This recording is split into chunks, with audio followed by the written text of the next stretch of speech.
I wanted to broach another subject, which is a lot of people just don't know, man. They Right. just don't know Yep. what's going on. They Yeah. don't, they don't know that something may be institutionally racist. They don't know that the way that they interact with us at that point may be racist. Mm-hmm. Because to them, the only black person they've seen is, a rapper on TV or the running Yeah. back of their Mhm. favorite football Yeah. team or something like that. And then here we come saying, I want you to respect me the same way that you respect this person. And in addition, I'm going to teach you at a level that I feel is, it's way up here just to be considered equal. Mhm. Wow.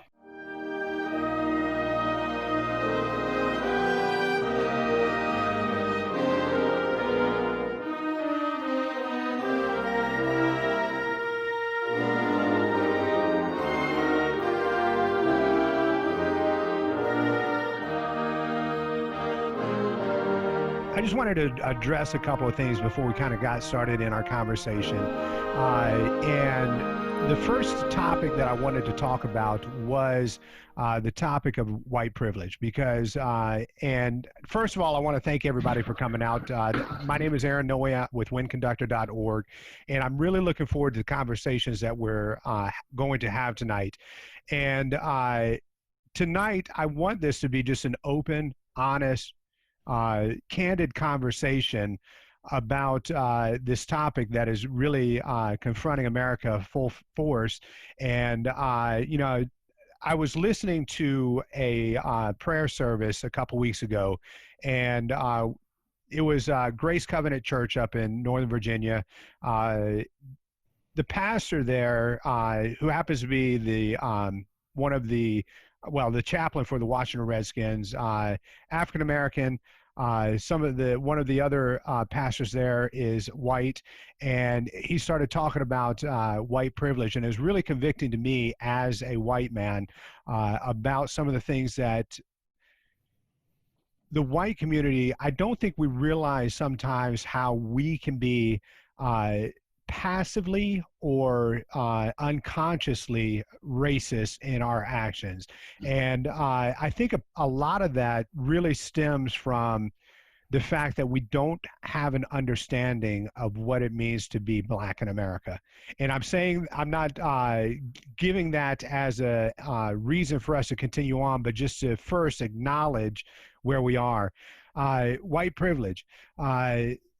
If you had asked me 10 years ago, I probably would have been a little bit hardened to that concept because, I look at my own past, and the Aaron Noe of 10 years ago would have said, I grew up poor.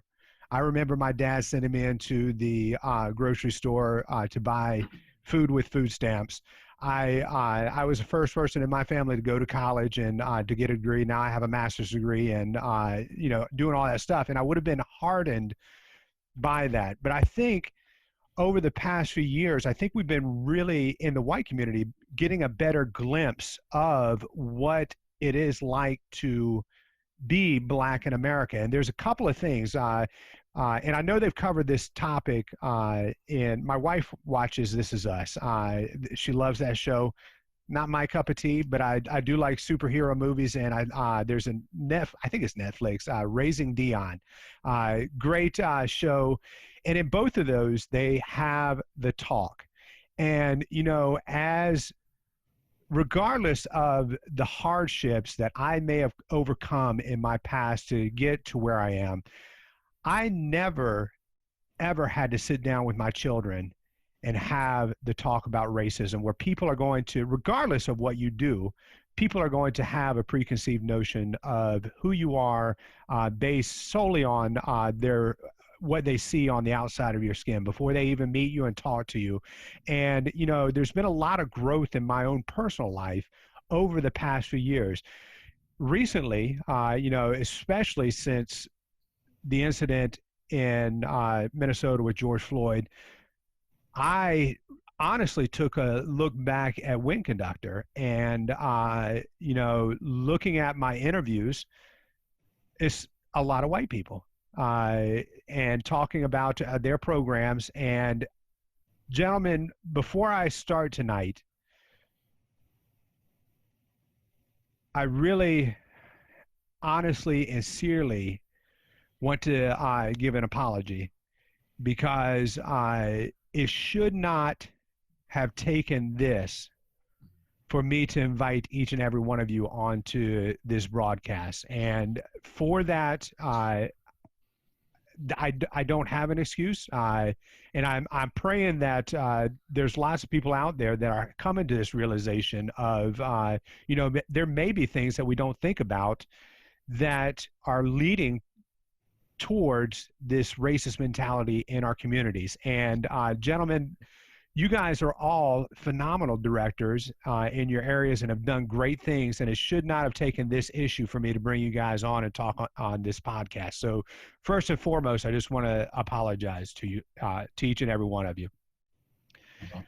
Having said that, let me go ahead and introduce our panel. I'm really excited to talk about this topic with you because I want to, like I said, I want to grow, and I know there's a lot of people out there that want to have growth as well. So joining us, we'll go alphabetical order. We've got Ricardo Brown, Associate Director of Bands at UConn and also trumpet instructor with the Blue Coats. Rick, thank you so much for joining us. Thank you for having me. Thank you so much. We also have Brandon Howard, who is the director of bands at Jefferson Davis High School in Alabama. We definitely want to keep an eye out for you and your program. Check out their Facebook page. They're posting stuff all the time. Check out their YouTube channel. Got a lot of great stuff. And hopefully we'll get to touch on this a little bit. Yep. But Brandon, thank you for coming on. You guys are showing up on America's Got Talent pretty soon. Yeah, we are. It's a big deal, man. This is a huge deal. This small band from Montgomery, Alabama. I cannot believe we even had a chance to go to LA to perform on such a large stage. You know, it's a big deal. It's a huge deal. But for everybody that's watching, I want you all to stay tuned. Watch AGT every episode. Follow their Instagram page, their Facebook page, and our Facebook page and Instagram page, and maybe you'll see something that you like. I hope you all enjoy the show. That's about as much as I can say. We have quite a few things coming up, and I hope you all, follow us and enjoy this. Yeah, and I love that because it's going to be, this is something that's going to have a lot of eyes that would not have been on the band community at large are going to be on the band community with you guys. So that's exactly. Awesome. And then before we went on stage, that's one of the things I told my students. I would not trust this big opportunity to represent our culture with any other students that I can even imagine. Those kids worked hard. They earned the opportunity to get on that stage. And I feel like we kind of put the culture on our back, and we showed everybody that marching bands are a part of that part of the culture. Yeah. Real. So that's it's awesome. a big deal. Awesome.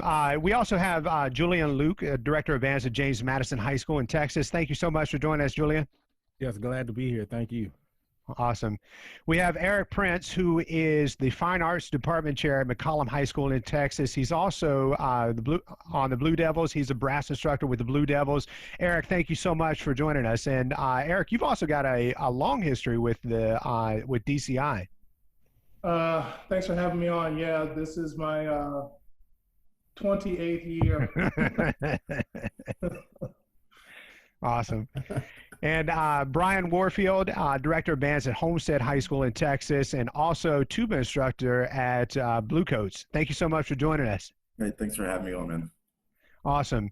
So, Rick, I'd like to start the conversation because you and I've only known you for a few months. We met for the first time down at TMEA, and I quickly friended you on Facebook. And a couple weeks ago, probably going on about 2 weeks ago, you made a post on there about your experiences as a young black man coming into DCI. And for me, it was really revealing. Could you just share with us a little bit about that experience? Sure. So just with the post itself, I'd like to start there if that's okay. Sure. I have been very precautious about putting things about my life and stuff on Facebook because, as a black man, you always want to be taken serious, but more importantly, you don't want things to be held against you, that are just out of your control. So whether that's political views, whether that's religious views, especially working in a predominantly white institution, I'm very cautious to put things about my life on Facebook. But after the George Floyd murder, I couldn't hold my tongue anymore. And the week before that, I was racially profiled in my neighborhood. Wow. A gentleman saw me. I run my neighborhood almost every day. I've been on a weight loss journey, and I was walking and running my neighborhood, and this gentleman and his wife followed me around my neighborhood. And long story short, they called maintenance on me. They called the security of the community, and the guy looked and like, dude, he lives here, and it was a whole situation. And that's a situation that's all too common for so many people that look like me. And the first thing that popped through my head was, where I come from, being a college educated man. I went to Norfolk State University. I got my undergrad and master's degree from Norfolk State University, and I'm currently working on a doctorate degree at UConn. And all this education still put me back into a position where so many black men that look like me are on so many different occasions. So I just couldn't hold my tongue anymore. So there was with everything that was happening in the country, I felt it was time, for me to really voice my concerns and my story on Facebook. My situation in DCI is a little different because I was fortunate enough that every single year I marched drum corps, I had an African American instructor. Errick Prince, his 20-something years in DCI, there were a number of people that played a role in my development in drum corps. But Errick Prince was the most influential person on my career. I saw Bluecoats in 1998, and there was a trumpet soloist in Bluecoats 98, and he was soprano back then. He gave me private lessons on his horn, and from that day I was like, man, I marched DCI. So the following year I marched Crossman, and my experience at Crossman was not a good experience. From being called the N-word on multiple occasions, not one, multiple occasions. And I was a 16-year-old kid from Portsmouth, Virginia. I was not well versed in the corps style of marching. I am a graduate of Norfolk State University, Spartan Legion. And Norfolk State really, that was the style of marching I was, most comfortable with at the time. Whereas, I lived right behind a very prominent high school in our city. And so that's what I knew. And I was not very good. And they didn't make that experience any easier. So then, and while I was at Crossman, I got to meet some great people. I got to meet Mr. Don Taylor down from Georgia, who's a great brass instructor, and Mr. Daniel Benton and Mike Ashton, some other guys there that were really great. But it was a horrible experience. I had bullying situations from staff and members. It was bad. So I was soured to the experience. And then that whole summer I wanted to be with the cadets. So I moved on to the cadets, and I met Errick Prince. And you talked about the talk that people have to have. There's actually different variations of the talk. Yeah. So my parents are the most influential people in my life. My dad told me from an early age, I don't care what I have to do. My mom and dad, I don't care what I have to do, 2, 3, 4 jobs. My kids are going to succeed. My dad doesn't have a college education. If he had the opportunity to get one, he would have one. My dad's one of the hardest working people I know. My mother has continually provided, that's my parents. So my dad said that, and we went from being a household, like you said with you, Aaron, that hadn't been to college, to now every last one of my dad's kids have master's degrees, and I'm working on my doctorate. So that's where I came from. Yeah. And so there were multiple talks. My dad gave me the one you talked about with the police. Make sure you say yes, sir. Make sure your hands are visible so they can't say you're reaching for something. And then they had new rules. Put your wallet on the dashboard so they won't assume that you're reaching for a gun because of the Philando Castile situation. Like literally there's a video on Facebook about it. And that traumatized me a lot. But the second talk that I'm speaking of is the one we get when we're in professional situations and we're trying to just be considered equal. The first day I showed up to cadets, I didn't even know Errick Prince was going to be on staff because he didn't do the winter camps that year. So I show up to spring training and there's this 6'5" African American man with the Alpha Phi Alpha shirt on. And I instantly like looked at this man like, okay, not only is this a black man in DCI, which I had never seen before, in a leadership, in a teaching perspective, from a teaching perspective, but he's also a member of a Black Greek organization, which I was, I'm a member of Omega Psi Phi, and that was something I was looking to do when I was marching cadets. So Errick pulled me aside. First conversation we had, he was like, "You come here." Didn't know this man, and Errick said, "I know your story," because Errick and Daniel Benton are very, very good friends. Errick said, "I know your story. I know all about you, and I just want to talk to you. To be considered to be equal, you must be better than. You must be the first person to the field. You must have your music memorized. Your dot book must be perfect. You must not miss any notes on your instrument. You have to be perfect to be considered to be equal." And I tell this story all the time. Anybody that knows me knows this story because it's the first story I ever tell when I talk about my career, about how Errick Prince had such an influence on my life, both as a musician, but as an African-American man in an activity where there are far and few in between. Right. So, Errick Prince and I, he's on, I'm sure he'll speak on this, but we are still close friends to this day. When I have anything going on with me, from family to career to advice, he's one of the first people I call. And it's from that first initial conversation outside on a parking lot in front of some apartments at spring training. And so, I appreciate you having us here today, but that's the crux of what we're asking here. We're not asking to be given anything. Right. We're not asking you to give us something because we're Black. We're just simply asking for the barriers to be taken down and to be given an equal opportunity to achieve at a high level just because we're talented, not because we're Black.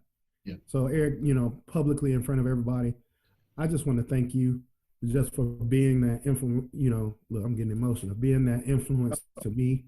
I was 18 years old. And this man completely changed the trajectory of my DCI experience. And like I said, I was lucky. I had Errick Prince for 2 years. And then right after Errick moved on to work with other drum corps, and he came back eventually. But I had Dr. Charles Carson, who's a professor at UT, University of Texas. And they are both African-American men. And I was lucky. That was my experience at cadets. And, we can get into, other experiences later. I want everybody else to have a chance to, chime in, but that was my experience. Now, I saw, as we were, as Rick was talking about that, I saw a lot of nodding with the four of you nodding along. How real is this for you guys, for each one of you along your journey? And I'm asking this as somebody that has never had to experience something like this, and as a moment of growth. I guess I'm just asking for some more from you guys and what your perspective is. And Errick, you having marched in DCI and then moving into a leadership role and being in a place where you can have these conversations with young Black men, I mean, that's tremendous. Yeah, Rick's kind of got me a little choked up here. I wasn't expecting that, so he'll pay for that later when we talk. It's just one of those things where it's an activity that very fortunate for, but I love it from the standpoint of it's one of the things that's placed into my music toolbox. It was one of the decisions that was made when I decided I wanted to be a music educator. I wanted to be able to prepare myself to assimilate to any scenario where I would go to apply for a job, no matter the demographic or what style. So I always took everything very serious, from being a young trumpet player, being in Georgia, making All-State, to going on to college and being in, one of the great jazz programs there in Georgia, and having great directors that mentored me growing up as well. They were great musicians. So drum corps was kind of that one that I saw, because I had experience marching in the HBCU as well, marching at Albany State. And then doing a number of other things as well. But when I got down to Valdosta, the state down in South Georgia, it was just something I was always interested in doing. I never thought I could do it. I didn't even know I was talented enough. It seemed like it was unattainable for me. It wasn't until I had some friends named Paul Cox and Eddie Capps. And I went to the audition with the thought of, well, they're not going to select me because I just didn't think I was good enough. It always had this air of perfection about it. But then again, from a pay it forward perspective, watching Spirit of Atlanta as a young kid back in those times, DC, there was no web. So you had, the long LP albums, or you would get up on Thanksgiving morning and watch the PBS broadcast, and I would see Spirit of Atlanta, and I would see the guy with the afro, Mark Hoskins, playing these mellophone solos, and then I would later see this guy they call Soul Train playing these soprano solos. So it was just one of those things where, once I saw somebody doing it, I was like, I want to try to aim to do that, and I want to learn what the mystique was. And it's not so much just about the drum corps experience, it's about a challenge and an opportunity to showcase talent and learn more things. Yeah. So I always took it serious. And one of the things I want to compliment these 5 gentlemen on, just like Rick said about not necessarily giving an opportunity, I want to stress the fact that we're not making excuses for anything. We never do. We're not afforded that opportunity. It's the idea of taking serious the fact that we are professional music educators. And that's the thing I think where that gets lost, because our physical appearance may give a perception of something else, but we are professional musicians and professional music educators. So when the opportunity presents itself, yes, we make sure we do our homework, and we want to be on top of our game, because failure is not an option. And you're pretty much, if you treat yourself like, hey, I'm at a 2-strike perspective, so there is no 3rd strike, this is it. It tends to pan out for us. And that's why anytime I would meet somebody like a Rick Brown, or, I've met Julian and Bryen, and like I said, Brandon, I've done research on him just because of all the YouTube fascination. It's just one of those things where the opportunity presents itself, and when you have that knowledge or that experience to let somebody know, hey, I've been where you are, and I'm going to help you continue to be successful, and I'm not going to let you fail. So I will be harder on you, I will be tougher on you, but it's going to make you a better person in the end, because it's all about how you're going to influence others and that legacy you're going to leave behind. So you almost have to check your ego at the door and say, this is not about me. You got to get over yourself and then figure out how you're going to basically make your mark. So that's why I've continued to kind of take the experiences and build on. And I never use my stature or my background as an excuse. I always use it as a strength, because what makes me different from someone else brings a different perspective to the organizations that I've worked with. And that's why I just try to make sure I always share my experiences and my knowledge with those who want it, and then let others know that, hey, you may see this exterior here, but at the same time, I'm here to help you continue to grow. So yeah.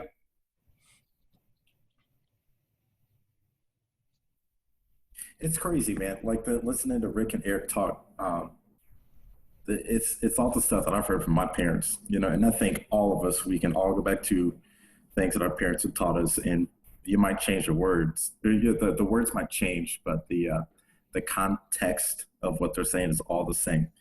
You don't really have a choice but to be really good. I think that's, for at least the 5 of us here, that's how we've gotten to be where we are in our fields. I know none of us are satisfied as far as where we are at in our fields. I know that there's always another level to go. But my dad was the exact same way. He was very much, you don't have a choice but to be really good. And if you're not, you're going to get passed up, for whatever that opportunity may be. It's all about seizing the moment. So, that's what it is for me. I remember watching Rick when he was marching with the cadets back in the early 2000s, and thinking that he was a unicorn, because at the time it was pretty much a predominantly white activity, Yeah. I'll never forget meeting Errick for the first time. He's the tallest black dude I've ever seen in the activity. I mean, he's intimidating, but I mean, even watching him teach made me a better teacher without him doing anything. Just watching him in front of a section doing what he had to do. Yeah, it completely changed how I viewed myself as a music educator.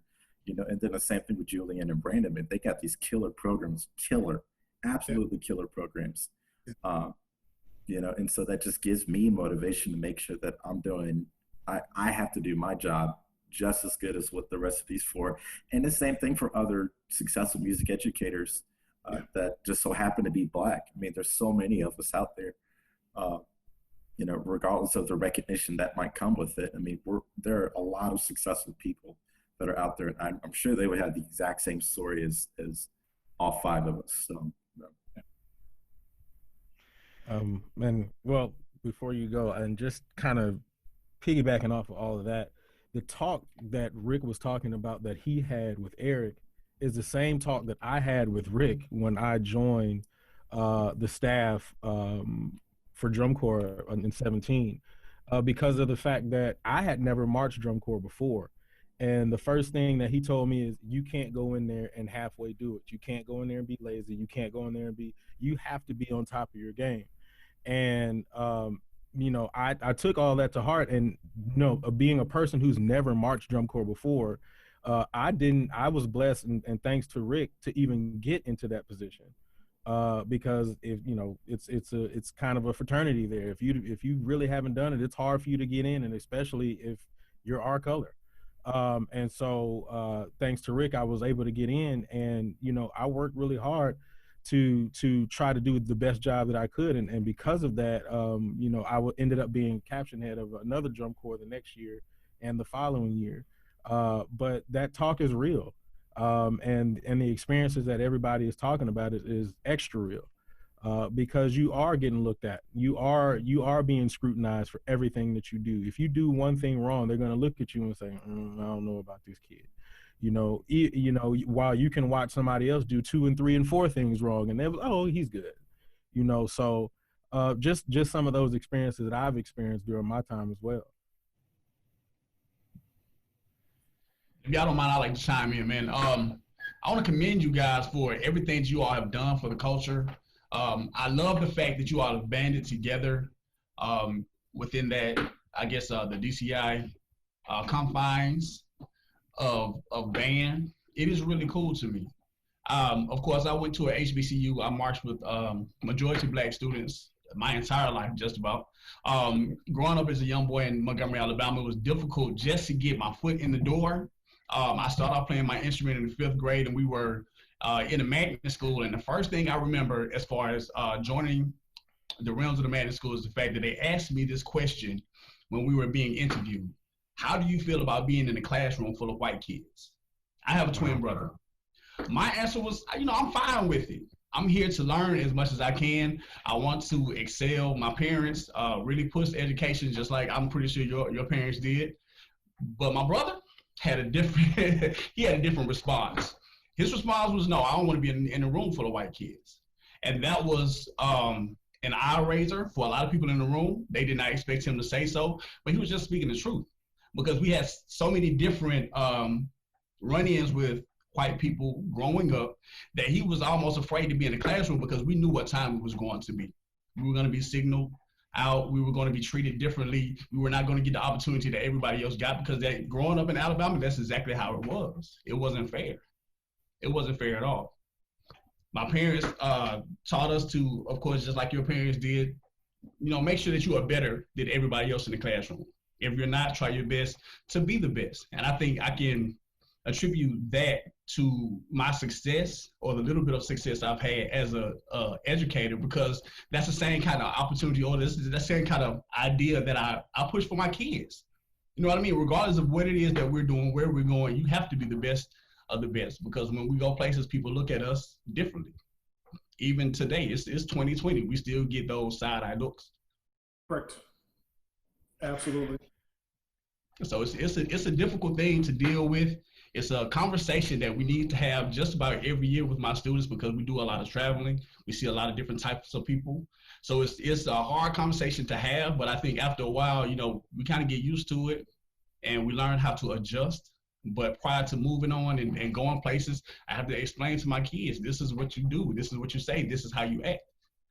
just in case, something comes up and we have to, act accordingly. The kids already have an idea of what to do and what not to do. It's funny you bring that up too, because Julian, I'm sure you can attest to this. I remember being in college, and we would go on band trips. Once again, I went to Norfolk State. We went to an HBCU as well. Mm-hmm. Norfolk State University. Norfolk already has it's got its own personality, man. Like Norfolk State's band is not like any other band. And that was one of the things I loved about being in the Spartan Legion was that, I didn't have to rest on the shoulders of another band. I could be myself. Mm. And I used to always ask why Dr. Sanford would make the dancers take their head wraps off when they would get off the bus when we would stop places for breakfast. Yep. Or why he would make us tuck our shirt into our sweatpants. Our sweats. Mm-hmm. Yeah, and everybody have their hat on. And as I got older, Dr. Sanford and I have really become close over the years. And I've learned so much from him outside of music. But the one thing I've learned just by watching him is that there's certain things you can do to paint yourself, I hate to say it this way, in a better light to people that don't know you and don't look like you. Very true. To take a lot of that off, that stress off yourself. So and no matter, I'm talking about, it could be 4 a.m. If we were stopping at a rest stop, Dr. Sanford would make the dancers and the flags take and the color guard take those hats off. Yep. Everybody had to look exactly the same way. Yep. And I'm sure you're doing that now with your band. You know what I'm saying? And like that is. And when I went to an HBCU, I taught at an HBCU for 5 years. I was at Prairie View A&M down in right outside of Houston, Texas. A lot of those same things that I learned in Norfolk State, we carried right over to Prairie View. You must look the same. There are no individuals in this band. Yeah. And it wasn't just from uniformity. It was because as African Americans, we have to raise the standard. Look at those old pictures you see from the 40s and 50s. There's nobody out there with their, looking any type of way. They had on nice tailored suits. Yeah. They were clean, and they could be just going right down the street to the store. But these people went outside and they looked a certain way because we wanted to present ourselves in a way that was not negative. So it's funny you bring that up, bro. That puts everything into perspective. Yeah. So a couple of things that I picked up. The impact of having a someone on staff that looks like you made a positive impact on so many of your lives, especially those of you that kind of went into the DCI things. That's something that I would like to talk about. How important, as a head band director, when we have open positions and stuff like that, and obviously I'm not. And going back to what you said, Rick, it's not something that we should be given solely based on the color of somebody's skin. But how many times have we overlooked someone who is absolutely stellar and gone with somebody that we know, that we feel comfortable with, rather than doing ourselves and our students a favor, bringing somebody in who is very different from us and may bring a lot of new ideas and new thoughts to the table and everything. How important is that moving forward in the band community? I know I can speak to that because a lot of that has happened to me personally. Just to kind of go back, I started out in middle school band and my teacher was white, and I had no intention of doing any music. Like, music was cool, but that was it was what it was. It wasn't until I got to Willow Ridge High School where I met my band director, Ronald Thornton, who really changed my mind, and he was black. And he sent me on a completely different path of actually enjoying music and embracing it and letting me see that, somebody that looks like me can enjoy it and do great at it. So I went to, Norfolk State and graduated, but then the experiences that I've had since then, because I've taught in St. Croix, U.S. Virgin Islands, I've taught in Beaumont, I've taught in Houston, I was at Prairie View with Rick for 5 years, I've taught drum corps. And see, the thing that really messed me up was, and Rick knows this story because I tell him all the time because it's so frustrating to me. It was one day when I went to go and apply for a job, And I had a good friend of mine who actually told me, hey, this gig is open. It's a head band director job. Go for it. You need to get it. And I applied for it, and I guarantee you, like maybe a week later, my friend called me and was like, look, I had to beg them to take your application because as soon as they saw you had an HBCU on your application, they pushed your application aside. They didn't even look at it. Wow. And that was the most hurtful thing I had ever heard of in my life. And to be quite honest, that's not the first time that those things have happened to me before. There have been times where I've applied to jobs and I've been called by fine arts directors, and I would be going for one job, and I'm like, well, I'm qualified because I've had this experience on both sides of the tracks. I'm an arranger, you know, I've done all of this stuff in my career, and they would say, well, I don't think that you would be good for this job, but there's this other school where the demographic is, you know, a little bit different, and I'm like, but how? That's not what I asked for. You know, and that's happened to me on numerous occasions. And I think it does, and the kids in those that are band programs that are not predominantly African American, I think it does those kids a disservice too, to not see someone like them doing a great job. Yeah. So you know, for me as a career thing, it's really been, you know, very frustrating and very depressing. Yeah. And I think it touches on another subject, which is the lack of respect in the core style / I hate to say it this way, white community for HBCU style programs. I mean, let's be real here. Yeah, no, I think we do, because you know, this I've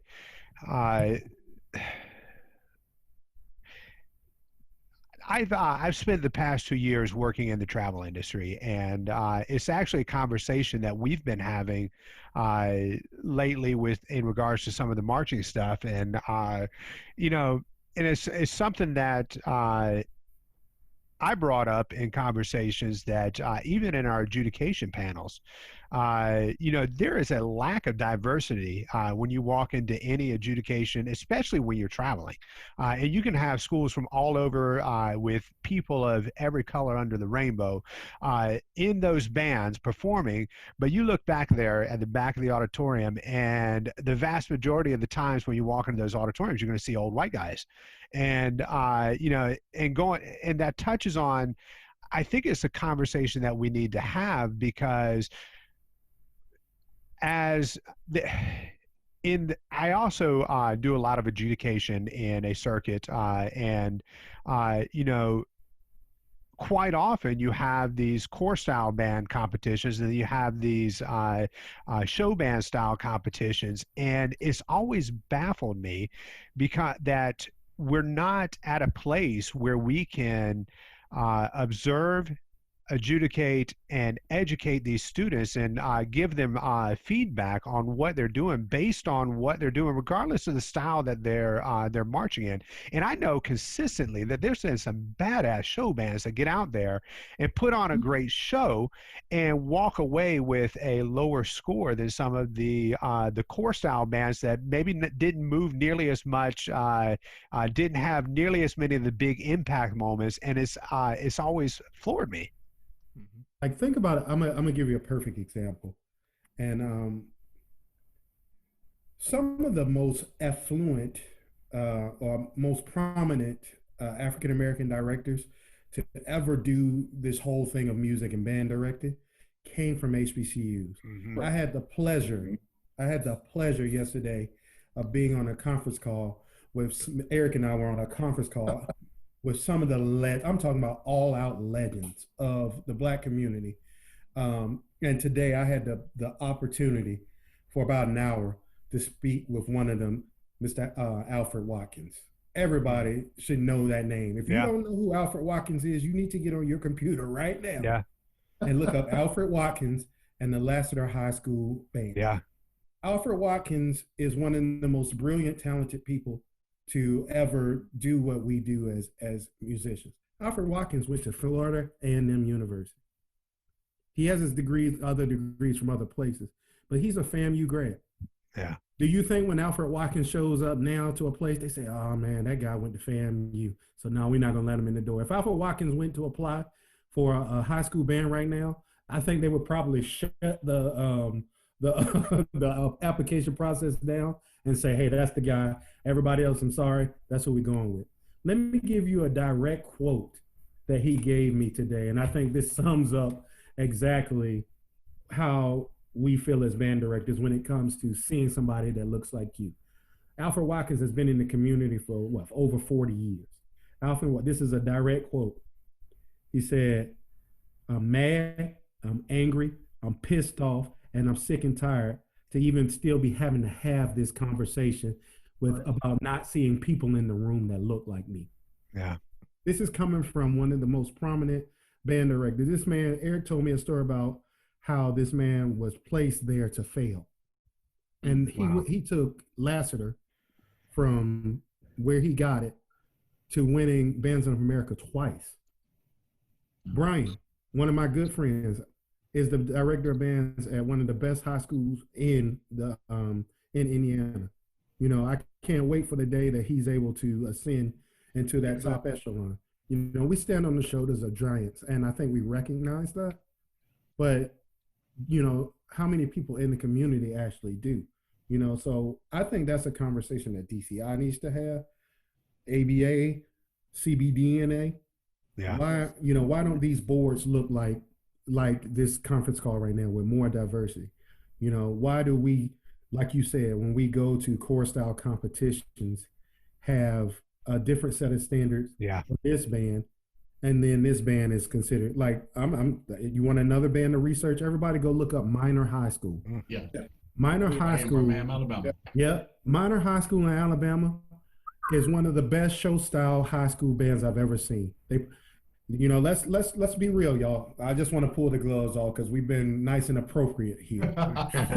Let's pull the gloves off. The reason why our bands are judged differently is because they don't understand the sound. It's not accepted in what's considered to be characteristic sound. Right. So you look at Texas bands, you brought it up. They barely play above mezzo forte. They play with a beautiful tone quality, and they have great woodwind sections. That's what everybody assumes what marching band is supposed to sound like. Go listen to Minor High School. They're giving you the show style, but then they give you this beautiful tone quality and this approach to band that can be acceptable anywhere. But those bands don't get credit. Why? The band director. I know I met Mr. Crum myself. James Crum, kudos to you, brother, because you're doing some great work with that band. And there's numerous bands around the country that play this way. Bethune-Cookman.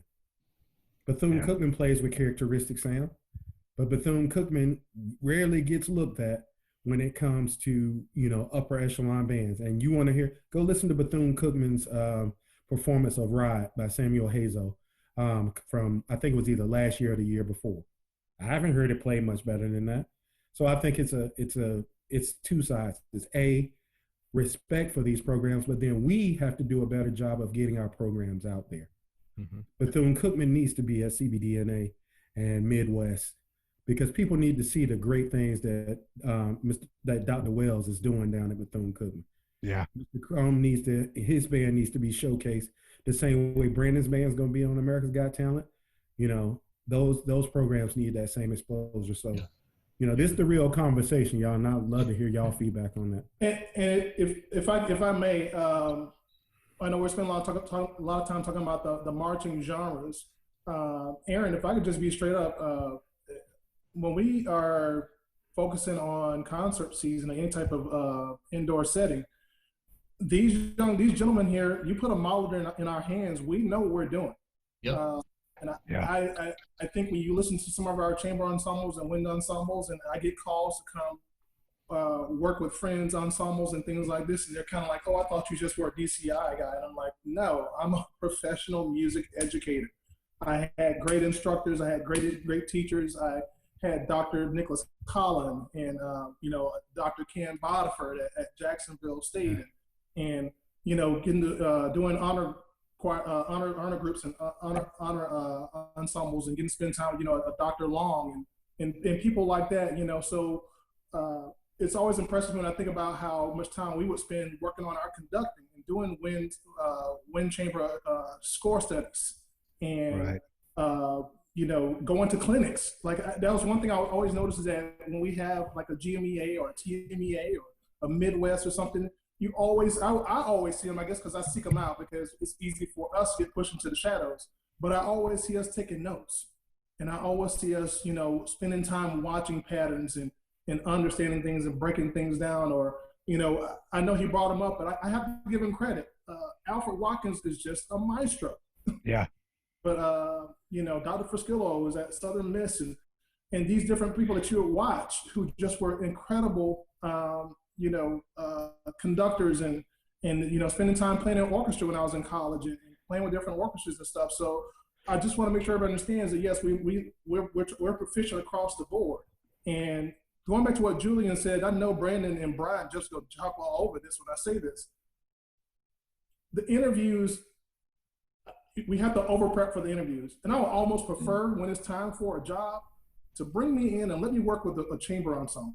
Yeah. I would prefer it, just so that you can see. I love to get dressed up. I would love to put on a tuxedo, but I'll come in with a polo and give me 20 minutes with the woodwind section. Let me work something. Give me the French horns and let me work the Hindemith. Give me something so that you can see. Okay, let me stop focusing on this exterior here, and let me focus on what this gentleman is doing and how he connects with the students, because that's what it's about, is building that bond and showing them the beauty of music and how, I know it sounds kind of corny, but it does transcend beyond just what we see on the surface. But I love it when I see these guys get up here and conduct and how they communicate with the audience, and it transfers far beyond that stage. And that's always something that I strive for. In my school district, which is majority Mexican, I definitely don't really fit in there, but I'm fortunate to be in the chair there because I spend time, I take a choir ensemble to UIL. I have mariachi.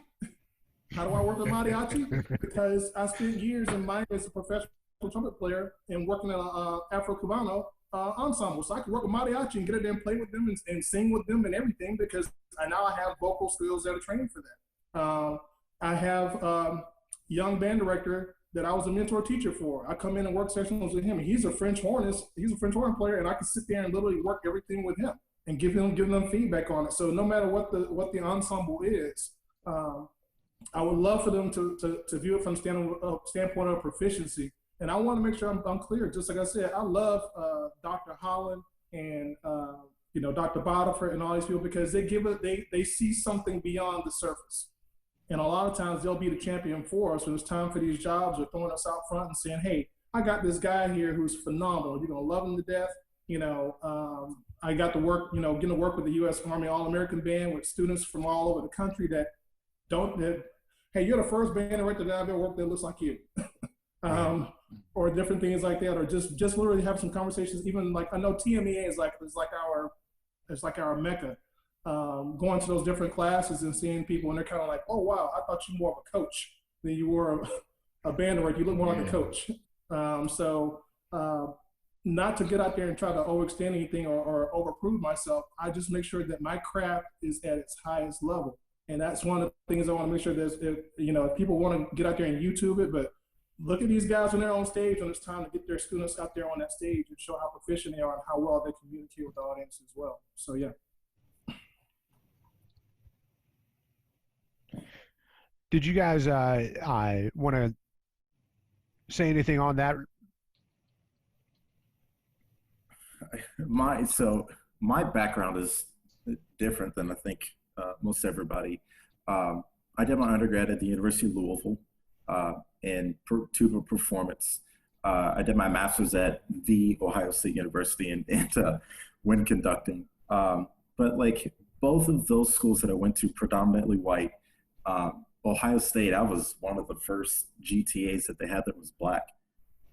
Yeah. Even in, what was that, 2014? Yeah, so even not that long ago. I had long dreads. On paper, my name doesn't look black necessarily. But every interview that I went to at the end of my time at Ohio State, that was always the thing that came up, especially when I interviewed for my current position. I'll never forget driving to the school. When I got out of my car, I got my suit all adjusted and whatnot. My hair was still down, it wasn't tied back. And I was standing out in the foyer of the school, and the principal came out and he stopped and he says, wow, you you totally don't look like you do on paper. Wow. And so from there, it's like, okay, I already felt like I had lost the interview already, you know. And what Errick said about like over preparing for an interview, that's exactly what I did. I spent 4 days doing nothing but looking at the demographics of the school, the band program, which I used to compete against when I was in high school. So I had that leg up, but I had 4 days nonstop of just researching stuff and memorizing things and whatnot.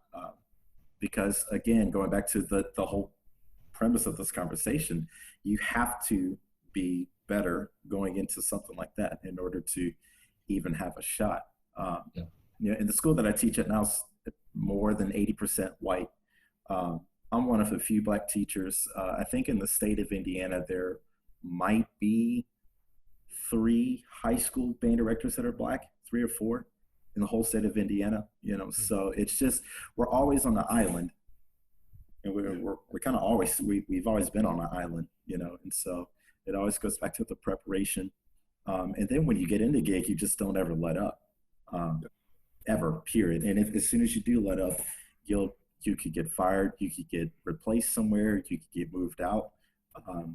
You know, the resources that happen for your programs might go away. I mean, it's wild. It's absolutely wild. It's a goose chase in a way. So, yeah. And thank you. And Kevin Setotol made a comment on Facebook, and he corrected me. At the beginning, I said you were at James Madison High School at Homestead High School in Texas, but it's Homestead High School in Indiana. No, it's America. Yes, somewhere.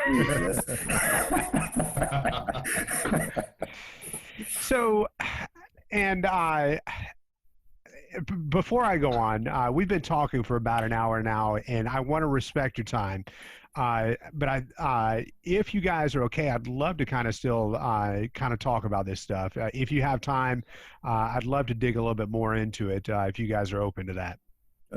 Yeah, I got a little. Yeah, that's fine. Yep. So I guess there's so much to unpack there. I mean, and I know that one conversation is not going to fix everything, but hopefully it'll start the dialogue and start the realization of what happened. I mean,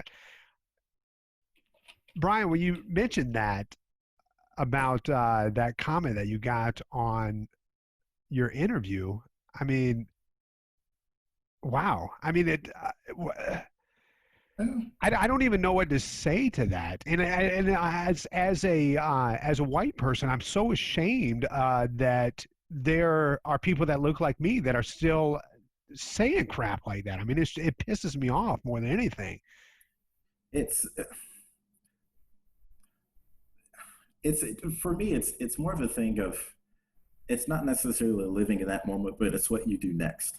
Yeah. You know, I had about 15 seconds to make sure that I was good to go for the interview. I did a conducting festival back in 2012 in Washington State. We were working through Mendelssohn IV with this orchestra, and we got done at the end of whatever section it was that I was working on. I said the word cool. One of the clinicians jumped all over my case. You are not on the basketball court. You don't say that. This is a professional, you know. I think it goes back to a little bit of what Rick was talking about earlier. There's a certain way that things have to be, especially for us. You know, if I say the word cool, like I don't know why I said the word cool. That's just the first thing that came out, you know, but it wasn't more proper. So, I mean, that's for me, that's the only thing I can think of. It wasn't proper or professional in somebody else's eyes, so they had to correct that. You know, so I don't know. It's all about what you do next. That's usually kind of where my brain goes.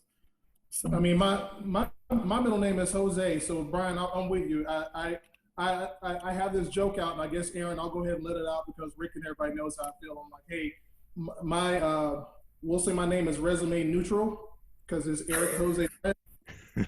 So I'm like, well, I'm here now, so you might as well go ahead and interview me because you can't rack and stack me. So I'm already prepared for that every time I go in for an interview or I go to some type of different ensemble or some type of different setting.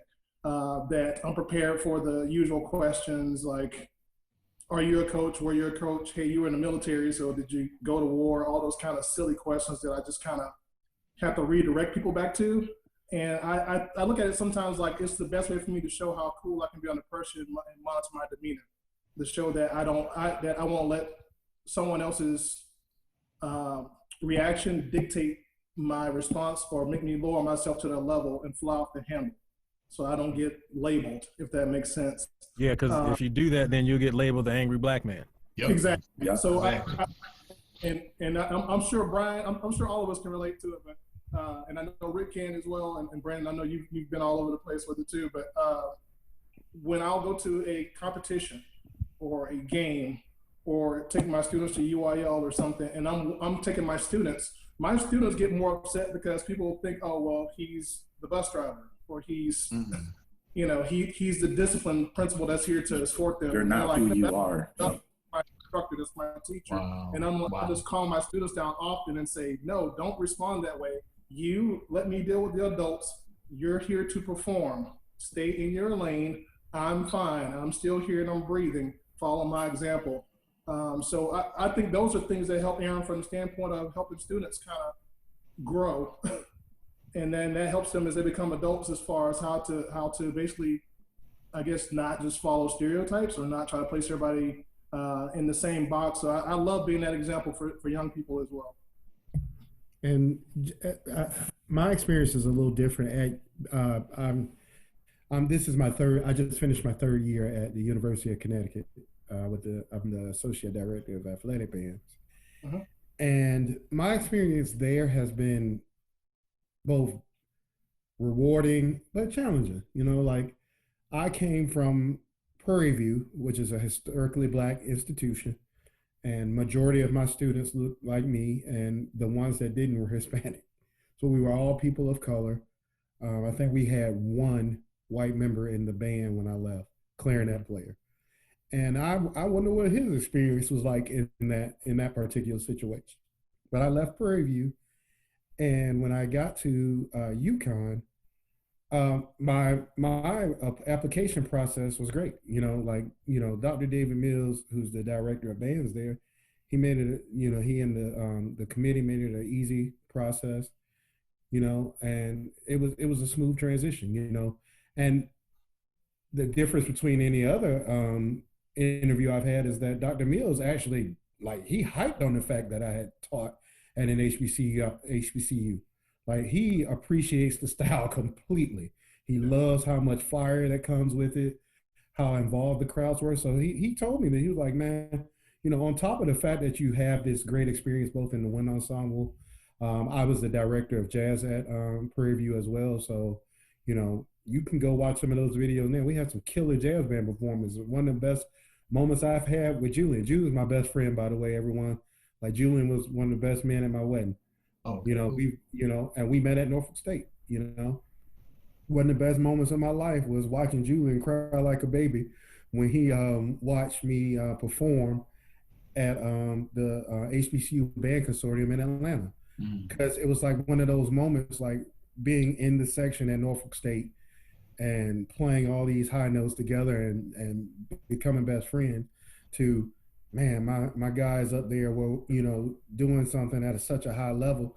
You know, we shared that moment, and you see a lot of that, man. But when I got to UConn, it was like I almost had to learn how to do the job again because I had never taught in that environment. And luckily, the students at UConn were so welcoming to me, it made it so much easier. But it was still difficult because there are a number of students in the New England area, y'all, in 2020. You know, no students in particular in my band, but there are students in 2020 that have never had to interact with Black people, better yet, Black educators. Like, there are literally cities up here in New England where they may have one or two Black people in the whole city. Wow. You know, I got an email, y'all, very quickly from one of my students, and he was like, he was being very supportive. He was like, man, I hate what's happening in the country right now. And I just want to say, I've only had 2 black teachers my whole life, and they were both right here at UConn. Wow. Wow. This kid had never, had never experienced a professional black man in his life. And, just so happened that the two black educators that he had ever had in his life were professional black men at a predominantly white institution of higher learning. And, so I wanted to say that, Aaron, because I wanted to broach another subject, which is a lot of people just don't know, man. Right. They just don't know what's going on. They Yeah. don't, they don't know that something may be institutionally racist. They don't know that the way that they interact with us at that point may be racist. Mm-hmm. Because to them, the only black person they've seen is, a rapper on TV or the running back of their favorite football team or something like that. And then here we come saying, I want you to respect me the same way that you respect this person. And in addition, I'm going to teach you at a level that I feel is, it's way up here just to be considered equal. Mm-hmm. Wow. Go ahead, Brandon. I want to dig into that a little bit, and we can do that after you, Brandon. But going into the fall, the coming out of this, it is blatantly obvious that there's things that need to change in our larger society. In America as a whole, there's this conversation needs to be had on a much grander scale than Wing Conductor. But each and every band director that's watching this and looking at this, we have an opportunity to start this conversation and start making some positive changes within our program. And I want to kind of dig into that, and because there's something coming out of the COVID-19 before all this happened. This has shut down all of America. And one of the things that is on the back of my mind is that you've got all these students in these homogenous family groups. There are very few mixed families in the students that we teach. So they are observing what's happening around the world. The white kids are observing this with white people surrounding them. The black kids are observing this with black people surrounding them. And there's not that integration that we get in school to open this dialogue during all of this stuff. And we're talking about, a couple months down the road. Mm-hmm. And this is going to be, these are true emotions that are being handled in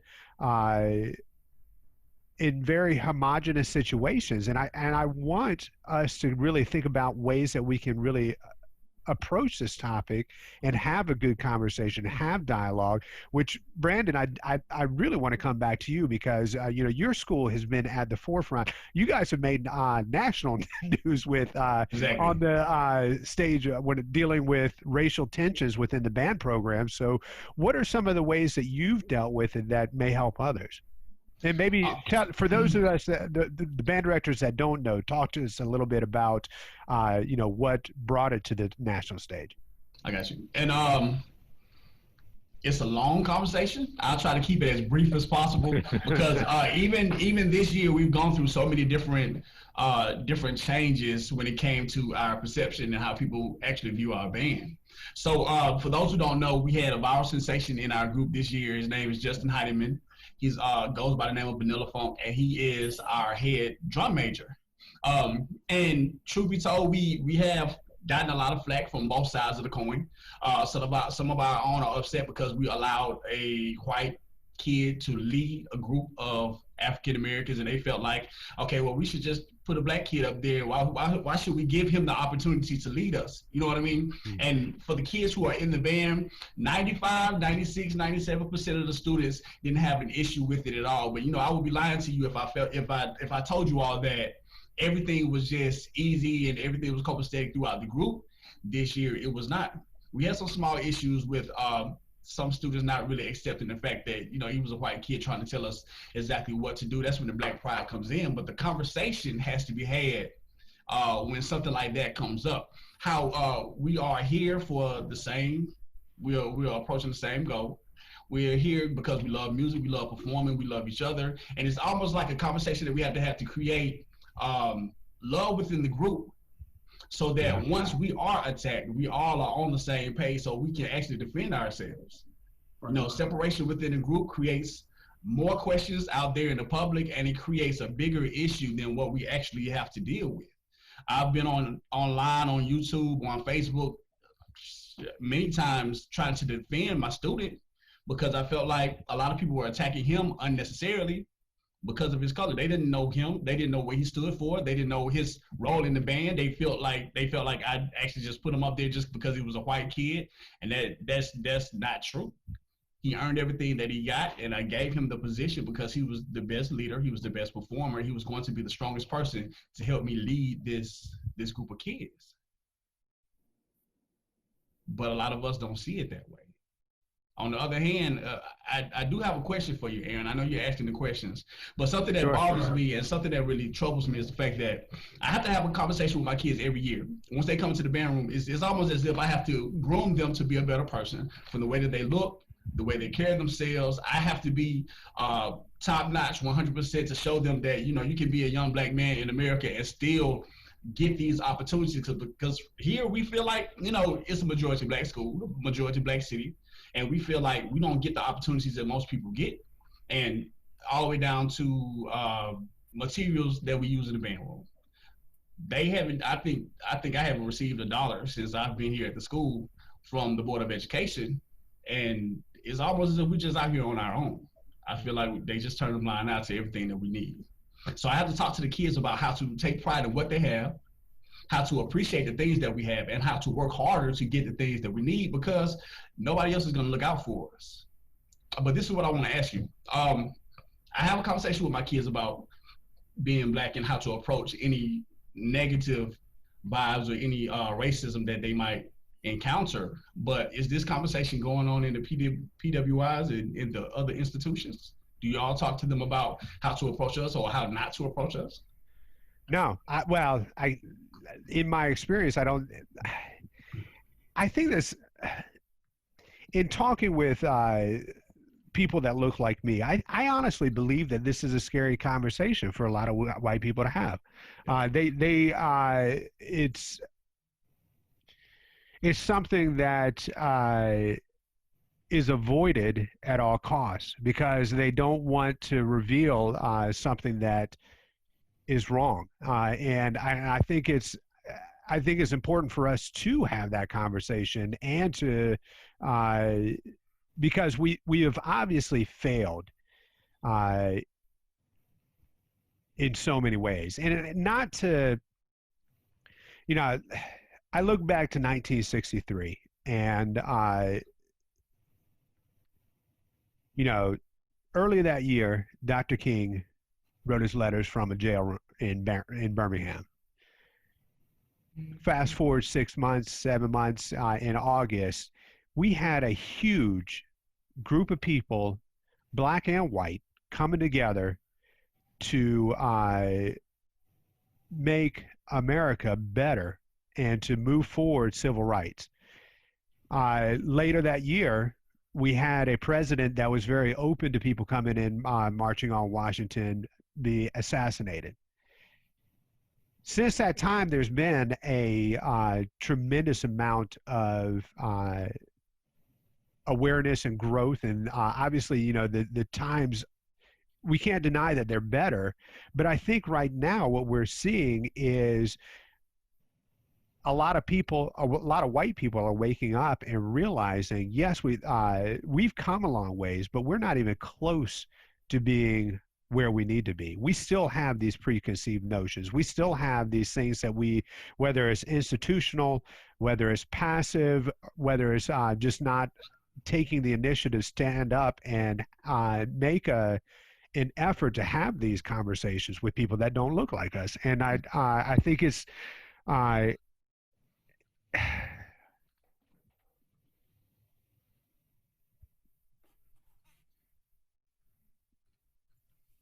it's really frustrating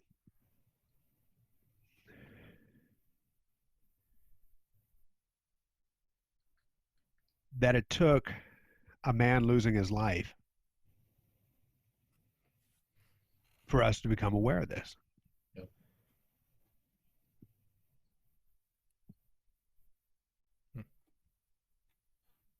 And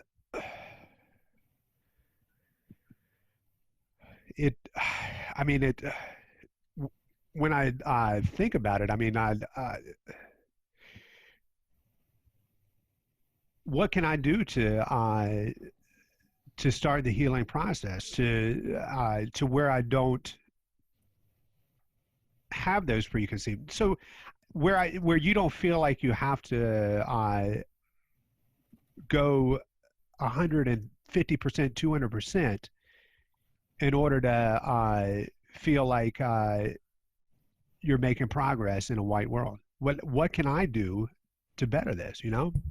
But Aaron, I just really want to respond. First of all, I want to thank you for your compassion. Yes. But I think that's the start. Yeah. I'll give you a perfect example. You get emotional because of that, because you see African Americans as human. Yeah. We live in a country where even the emotions that you're having right now are politicized. Yep. You're able to say, as a white man in America that has compassion for all his students, not just the black ones or the white ones, all students. You're saying, right now, I'm able to say Black Lives Matter.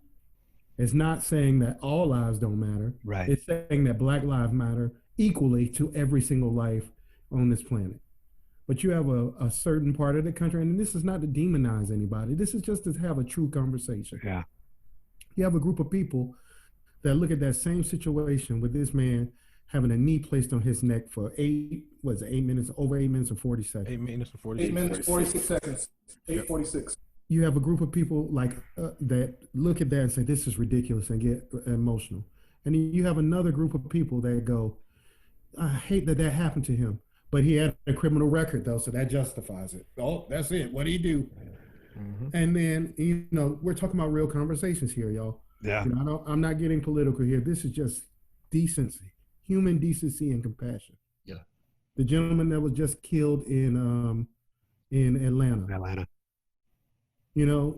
Whatever he did was wrong. Whatever what may have been to anybody, the fact of the matter is that's not a death sentence. It's not. And the first thing, I had a guy that I marched cadets with that posted a picture with his saying that he had a criminal record.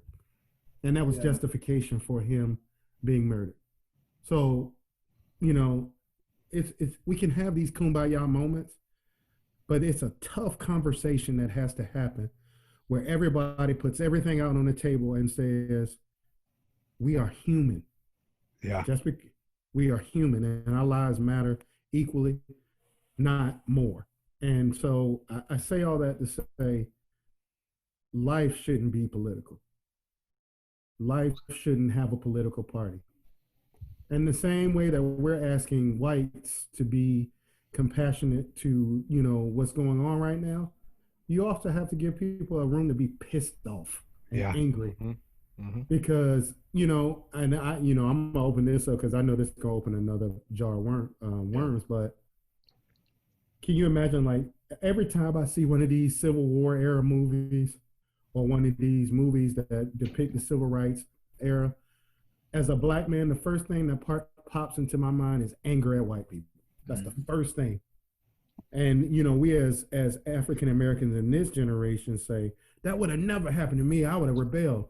And to me, I think that's the most ignorant statement that a person can make. Because in my opinion, those people that were watching in those movies, our ancestors, were some of the most strong, compassionate people to ever exist. Why? Because they survived so that we could be on this call with you. Yeah. Because, the challenges that our community faces and how we can come together as a group. So I say all that to, spark the conversation, but also to say where we start is with simple human decency and simple strategies that say Black Lives Matter equally, because we're talking about Black people right now. I know everybody wants to say people of color. We're talking about Black people. Mm-hmm.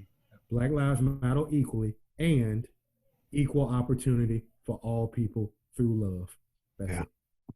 And Aaron, if I may, I'm going to call out a couple of names here. I know a lot of people may not recognize them, but I'm going to say from a standpoint of when you talk about the dialogue, because the names of some of these men I'm going to name, and I'm sure I'm going to miss a few, but they're men who call it exactly how they see it. And that's where the level of respect starts and the growth grows. Like a John Hillsman, Freddie Martin, Alan Armstrong, Chip Krotz, John Meehan, Gino Cipriani, J.D. Shaw.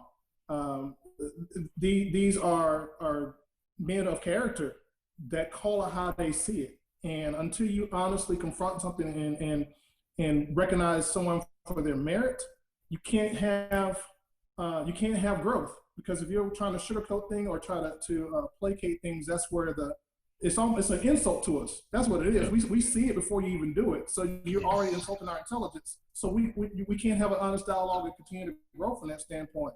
I will share with you, which is wow, this is going to be really painful for me. I have a very aware young son who's been involved in mentor programs and everything, and he's a great kid. And we're here in San Antonio, Texas, and he lives in the suburbs and has a great life. But I showed him some pictures of my family's tombstones since my older relatives aren't here anymore. My parents are gone and transitioned on and everything. But I showed him a tombstone of my grandparents that were born, my grandparents were born in 1906 and 1907. I showed him a tombstone of my great-grandparents that were born in 1880 and 1883. And then I have a listing from my great-great-grandparents were slaves, born into slavery. Mm-hmm. So I'm letting him know his lineage is not that far separated. Yeah. And I got to have a real dialogue with him that I'm not comfortable with, that I've been praying on, that I have to tell him, because he's going to 7th grade this year. And I have to let my son know that when I was in 7th grade, going to M.L. King Middle School, walking from my grandmother's house to my house at the twilight as a 13-year-old kid, hadn't done anything wrong, just walking past my middle school, and I got pulled over. I got a cop car sped up, pulled over, threw me on the curb, and put a gun to my head at 13 years old because he said he saw me throwing rocks at a school door. Mm. And had to go through the whole thing of, what's your name? What kind of grades you make? I saw you do that. And I'm sitting here trembling on a sidewalk as a 13-year-old kid. And having to walk home and just literally be shaking like a leaf till when I got home. And I was thinking, what did I do wrong? What did I do? Like, I'm sitting there going through this whole thing. And it wasn't a traumatic experience from the standpoint of I hate law enforcement or I hate anybody that doesn't look like me. But it was a realistic experience that I had to deal with. And I'm the one that had to show compassion and show forgiveness. And I think that's something that we have, as Black people, that we have to show compassion and show forgiveness and turn the other cheek. And like he said, it's just some of those times where it's like, I'm tired of turning the other cheek. Like, I'm mad. I'm tired of this because now we're having a situation. This is beyond music now. I never thought I would see another Rodney King situation. Yeah. Where it happens, it's on camera, it's involving law enforcement, they got him, and then they go free, and I'm sitting there like, okay, I don't know. So now we're repeating the cycle again, where I'm hoping my son, I'm going to have him prepared for it in case it does happen, but I'm hoping what he's seeing does not turn into his version of a Rodney King incident where, somebody gets killed by law enforcement, and because of how the courts work and stuff, they get away with it. So we're just keeping it real right now. No, and I think that's important because that's one of the things when this happened that Rodney King incident popped up in my mind too, and I was like, there's so many similarities in it. It's just it's frustrating that we're seeing this happen again. But, the Rodney King got a tremendous amount of awareness back when it happened. But I think one of the positive takeaways from this is that now we have platforms like Facebook, like YouTube, like Instagram, where our cell phones, where the awareness about this is much more contagious than what it was back in the 90s when that happened. And because there are, I mean, we would not have had this conversation right now during when this happened in Rodney King. There was no way. The technology was not there for us to have a conversation on the national level with each other, which is and not just getting what's fed from the news to us and having those interpretations in our homogenous homes of what we should be thinking and hearing the feedback of the generations before us that my parents were not. There were some definite issues there, but I think it's I think that's one of the blessings of what we're seeing in the aftermath of this is that it's waking a lot of people up to what's really happening out there, and a lot more people are waking up on a larger scale because we're able to have these conversations with people across America. Yeah, for me, I think it's a thing of. It's more the idea of everybody has to be comfortable with being uncomfortable. Yes. And I think that's the thing that's changed with the George Floyd situation is that, we saw somebody die. Yeah. And if that made you uncomfortable and that's causing conversations to happen that, I was a kid when all the Rodney King stuff happened, but it's causing people to be uncomfortable. My son is 6. We had some pretty crazy protests here in town in Fort Wayne. And I took him down to one of those. And I remember that was the first time I had that conversation with him was a few weeks ago, Mm-hmm. So it made me incredibly uncomfortable, but we have to do it. He has to be prepared. Yep. I'm having that same experience now. I have an 8-year-old daughter, and she goes to a predominantly white elementary. And, the first thing that she came back and told me not too long ago, kind of before this whole COVID thing happened, that she was being bullied. And I was like, no, what? So and when that point happened, I had to have that conversation with her. And I still haven't fully had it. I've had half of it because it's the hardest thing to try to have with your child, And then I have a son who's coming up, and I look at my son, and he's just the most silliest, playful kid that you could ever see. And my wife asks all the time, how is it that somebody can perceive this young man as a target, as a threat, and that's something that we deal with daily. And I know that eventually I'm going to have that talk with him. Yeah. And, I'm not prepared for it. It's something that plays with me every day.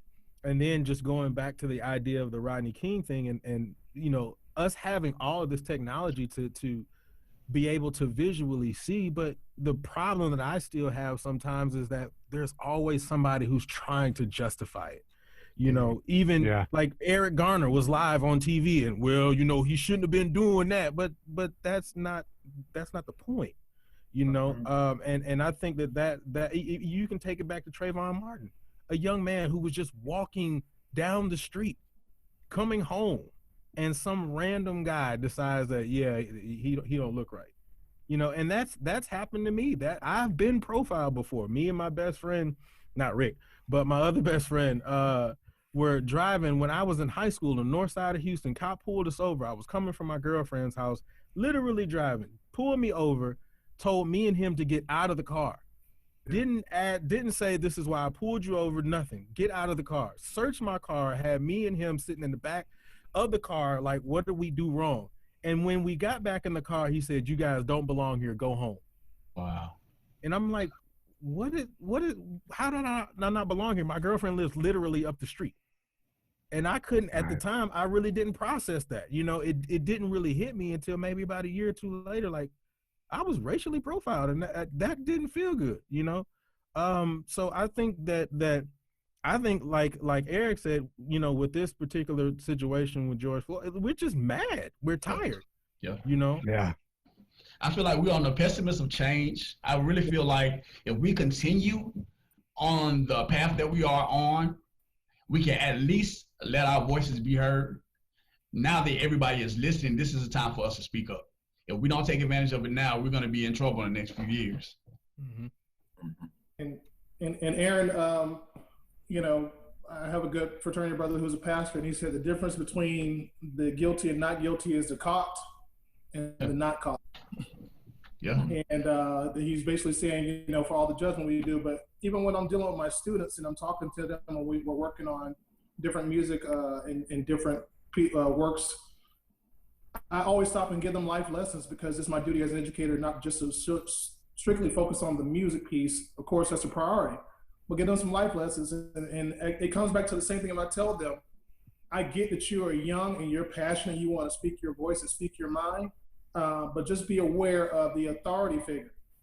And your job is to get home to your parents, and then let's have our day in court. Yeah. And fight it out that way. But in that situation, when you're dealing with a person of authority who can make whatever statement they want, but they are the law, your job is to get home, Aaron. That's the first thing. Yeah. And I tell them, if you're going to do something that is wrong, just be aware. If you're going to make that decision, just accept the accountability that comes with it, and then deal with the consequence that comes with it. But your job is to get home, whatever that takes. And that requires some deep breathing and words and monitoring your body language and everything that we talk about. So I do that to this day with my students, and I think that's part of the requirement that's necessary, because I would be heartbroken if I knew one of my students got killed, or seriously injured because they popped off at the mouth, or because they can talk, or they're very passionate, or they're boisterous, or their gestures or can be perceived as intimidating. So it's just part of responsibility. Can I share a story with y'all? I think my second year here at Jeff Davis, we went to a county school, and I'm not gonna tell you all the name of the school, but we were getting ready to warm up for halftime, and I had separate groups. You know how you warm up and you tune up your group. I let the section leaders kind of take on that responsibility. But over the fence, right there where I had one group, I think it was trumpet players. Over that fence were a handful of young guys. Of course, this was a predominantly white school. They were standing on a truck. They had a Confederate flag, waving the Confederate flag, and they were spitting sunflower seeds at my kids. So the first thing that the section leader did was say something to the guys. Once he said something to the guys, another kid ran over to me and was like, well, listen, they're over there spitting sunflower seeds. I think it's going to be a big issue. Can you come over here and help us? So automatically I ran over to stop the guys, remove my kids, and have this conversation with the guys first. Of course, they weren't listening to me. So I went to go find the coach, the head coach, who I asked to go find the principal to have a conversation with the principal. Like, listen, if we are going to come here and be visitors on your campus, you all need to at least control your kids. And he just looked at me like, well, hey, they're outside the gate. What can I do about that? And it was a huge deal. Wow. So, of course, me and him went back and forth a little bit, and we were separated. He had to go his way. I went my way, but I pulled my kids out. We haven't been back since. And I think that things like that happen far too often, especially here in the South. This is something that we need to get a control of ASAP.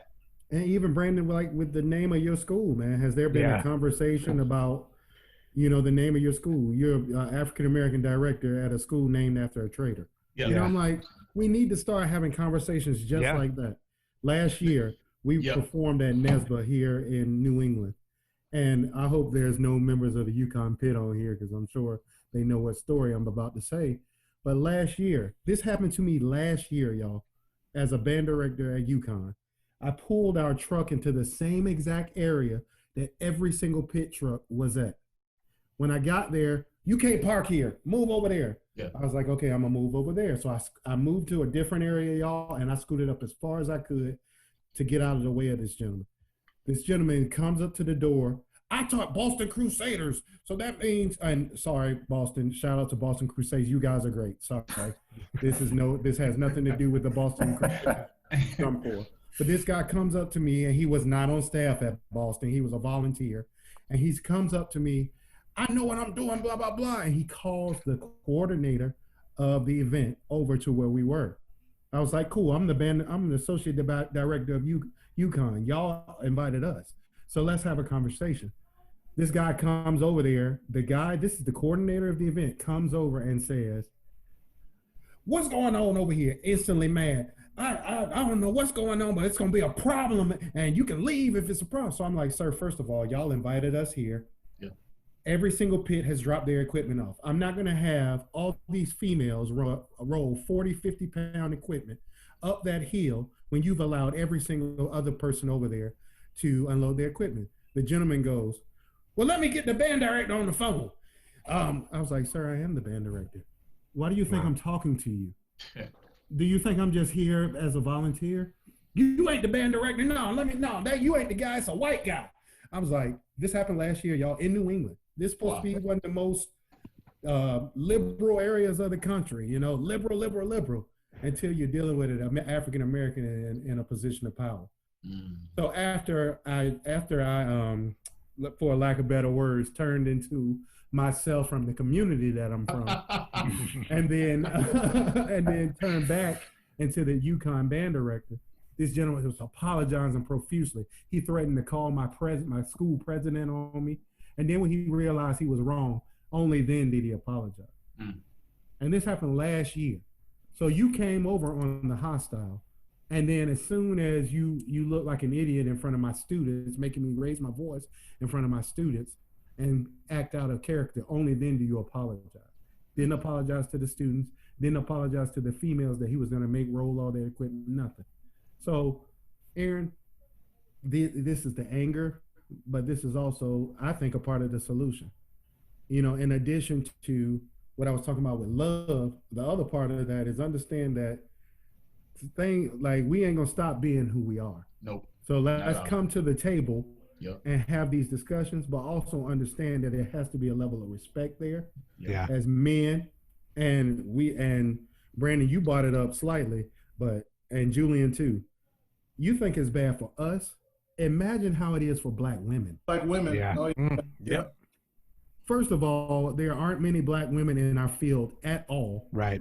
And when they show up to band events, I'm going to throw a couple of names out there because I talked to her for almost 2 hours yesterday. Juliet Boykins at Elizabeth City State. Yeah. Love Juliet. Juliet, y'all, for the band community, Juliet was my mentor teacher, my very first year teacher. I had another mentor teacher. That relationship just didn't work. Juliet took me under her wing. My training as a first year band director came from Miss Juliet Boykins, who's now at Elizabeth City State. Black women are so underrepresented in the community, both as head directors, and let's not even talk about DCI, because DCI is shameful when it comes to the treatment of women, but they're working on it, especially, but Black women are underrepresented. So, we're talking about everyone and trying to raise the agenda for not only our people, but African-American women, and giving them even more opportunities to ascend to leadership positions and become college band directors. How many women, Black women, are the head directors at predominantly white institutions? Right. I don't know any. And maybe that's my ignorance. And then when you talk about HBCUs, the number is a little bit bigger, but not much. Grambling. A couple. Yep. Yep. Grambling. Mississippi Valley. Yep. And she was at Elizabeth City before Juliet got there. Oh, okay. Facia Tony at Facia Cousins at Virginia Union. And Elizabeth and Juliet Boykins. Juliet. Right. Juliet Boykins at Elizabeth City State. That's 4 people, y'all. And Stephanie Sanders at Norfolk State. Mm-hmm. Who was one of the best teachers I've ever had. So you got 5 Black women, 5 out of 100 and something HBCUs, and probably even smaller at the predominantly white institutions. So these are just different conversations, everyone, that, we want to have and want to come up with tangible solutions, not just arguing with one another. Yeah. We identify the problem. Here are the steps that we can take to make these situations better. And Aaron, if I may, it's not a matter of, I would say if someone's not gonna help a Black band director get a job or interview, don't put roadblocks up preventing them from getting a job if you're not gonna help. And then I would say, just an observation, if someone is an adjudicator or going to be a judge for a competition or something like that, and maybe they can identify a black band director somewhere, go the extra mile and go work with their wind ensemble, go work with their band. If you're going to be judging them and you're not familiar with them, that's a way to extend the olive branch, if nothing else. Right. If you don't have the hire and fire capacity, at least be an advocate. And I think that would go from a long way, and that's very genuine. That's not patronizing at all. That'll help from a communication and a building a bridge standpoint, if nothing else. Yeah. Well, gentlemen, we've been talking for about an hour and 45 minutes. Just to give a little shout out to some of the people who have made a few comments on here, and I appreciate that. Sharon Moore Warfield said, gave some suggestions to me. Said the main thing that will help is for you to take the same emotion and energy into your own community discussions, which I think is right on the money, Sharon. And I would go even a step further. And this is something that I feel that the HBCU bands have been on the forefront of bringing awareness to their communities. Last year I was down in Greensboro, North Carolina A&T, and Kenneth Ruff, I had a meeting with him, and we were talking, and phenomenal band program down there, great director, and one of his shows was they were doing This Is America, and I think that is really not something that's I haven't seen it happen in a core style show where we choose a storyline to tell that I've seen kind of skirting around the issues and kind of making suggestions or something like that. But I mean, to have a bold statement like that, I mean, that is, and that is not atypical within the HBCU show bands. I mean, you see these relevant cultural events coming up and being shared with the audience, with the community. And I think this fall, when, except for Texas, God bless you, I'm glad things are opening up for you guys. There might be a competitive marching season there. But, if you're in a community where, there's not that competitive, what better time to tell the story of what's happening in our communities and be a voice, just like Sharon said, and take this emotional energy, translate it on the field, get the kids behind it, because the kids are feeling this. They black, white, brown, everybody's emotional about this, and they want to tell a story like this. So use that platform. I think also. I'm sorry. I was just going to say very quick, Julian, and I'll turn it over to you. I think it's important, Aaron, for everyone that's listening to also understand that all Black people aren't a monolith. We don't all agree. Right. We don't have exactly the same agenda across the board. You have to have a platform to be able to do that. I don't work there anymore, so I don't mind telling this story.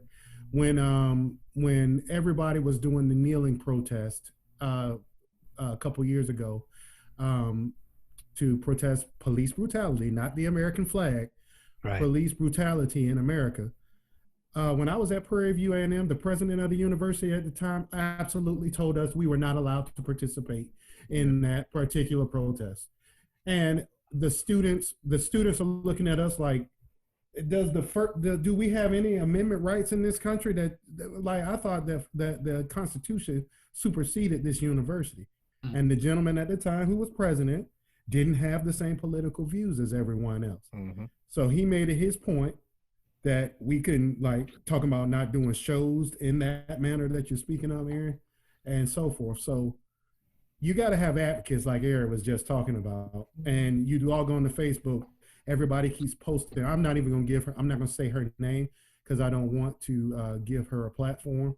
But when you log on and you see other African Americans who are hired by alternative news sources to be the voice of our community when they don't represent us at all. Don't say that. Very frustration. Yeah, I'm not gonna say it. Oh, trust That me. person.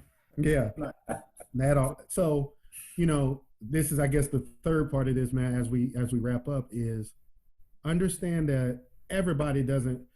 The people on this call, we don't represent the whole African American community, right? But we are trying to be advocates for our community while understanding that everybody doesn't agree with us.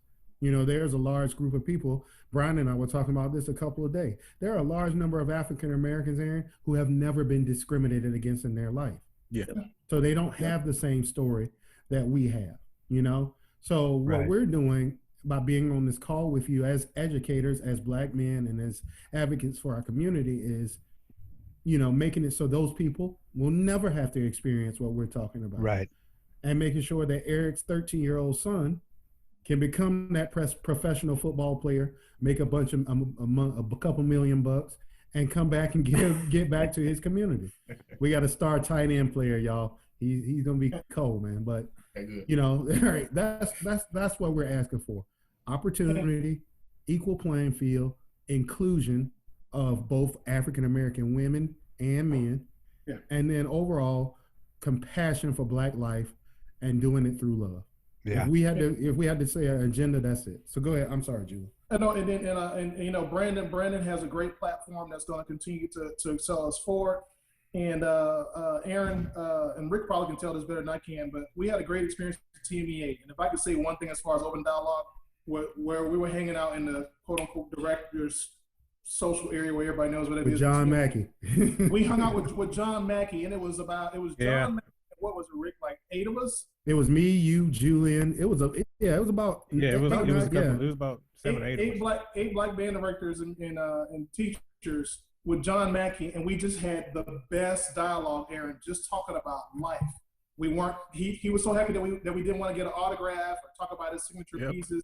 He just wanted to talk about the human experience, and just I can't even describe the number of eyes that were curious and watching us having a dialogue with. It was one of the best experiences, just having a great conversation with somebody who just was like, saw us over there and just came over and started talking with us. And actually, Rick invited him over. It was an amazing experience, and that's how you build those bridges. Yeah.